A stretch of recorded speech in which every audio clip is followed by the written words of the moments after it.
Nawad-an na uga na ang Chinese government nga puduhan ang Philippine Railways projects o ang 100 km nga Mindanao Railway Phase 1. Sa usa ka sulat nga gipadala sa Department of Finance didto sa Chinese Embassy, mao kini ang sulat sa Department of Finance. Nakalatid sa maong sulat nga sumala sa panaghisgot sa mga opisyal sa Department of Transportation, dili na interesado ang gobyerno sa Pilipinas nga ipadayon ang kasabutan sa pinansyal nga tabang pinaagi sa Official Development Assistance kon ODA alang sa Mindanao Railway Project Phase 1 nga mulambigit sa Tagum Davao Digo segment sa Mindanao Railway. Dugay nang nanganda ang City Government of Tagum kabahin sa proyekto ug ilan ang gisugdan pagplastar ang mga residente nga maapektuhan sa Mindanao Railway Project sa Davao Tagum sector. Sumala sa usa ka economic manager sa Pilipinas, dunay usa ka Chinese senior economic official nga nagsulti na balakan na kuno ang Chinese government kabahin sa geopolitical factors kun problema sa politika o sa sitwasyon sa Pilipinas. Hinungdan nga wala na nagpursige ang Beijing kabahin sa proyekto.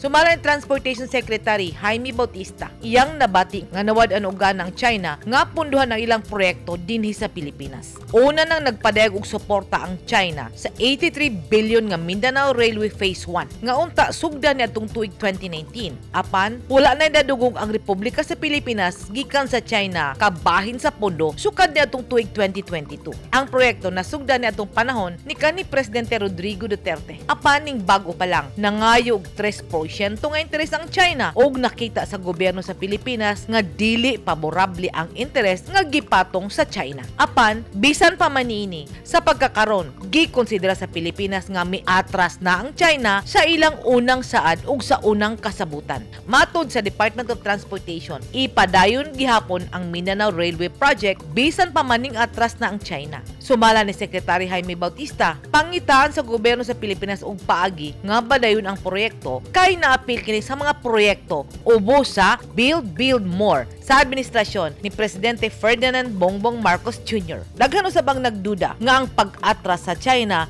dunay kalambigitan sa padayon nga protesta sa Pilipinas sa pagsulod sa China sa West Philippine Sea. Edith Caduayan, News 9 Philippines. Stay safe.